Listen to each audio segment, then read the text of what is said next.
Hello passengers, welcome aboard the PSP Locust Novice. I am your captain, Alamort Blatherski, and I have made the decision that instead of just leaving my Inktober videos silent but with music in the background, I would try reading short spooky stories just to fill the void. So if you have a scary story that you like and would like to hear me read, then send it to me and I'll give it a go. Sleep Paralysis by Mr. Dubstep Original.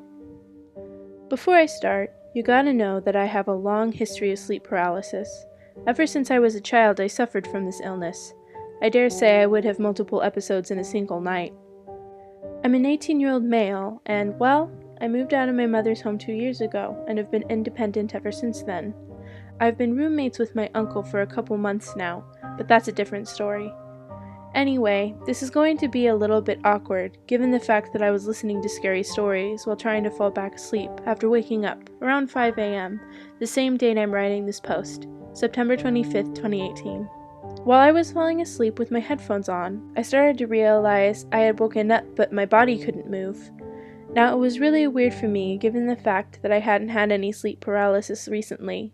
But I knew what I was going through. My vision started to blur, my head felt heavy, I could still hear the voice coming out of my headphones narrating a story. The strangest thing is that I somehow managed to move my hand and tried to take off my earbuds, but try as I might, I couldn't take them off. It was as if they were glued to my ears. I somehow managed, but here's where it got freaky. I could still hear the voice of the narrator. I touched my ears and checked if there was anything there. Nothing. I couldn't feel the earbuds at all. I was weirded out, yelling for my uncle, calling his name to see if he could hear me. But there was no answer. Every time I tried to yell, my voice got weak.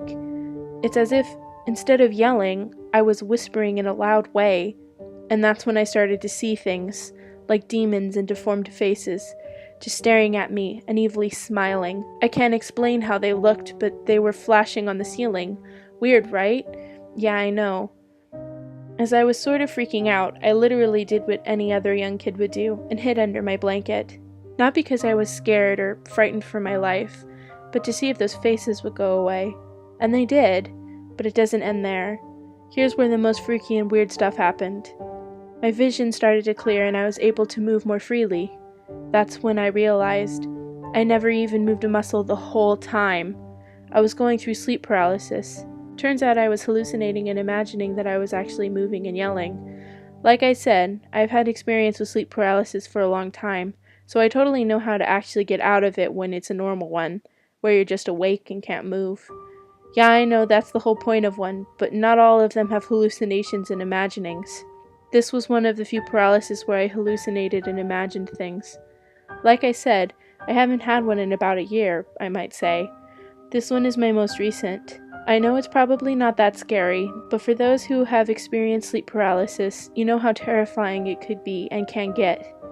It takes a strong mind and soul to get out of one, because you're literally struggling with yourself to be able to move and just come back to reality. For those who have never experienced sleep paralysis in your life, I really hope you never do.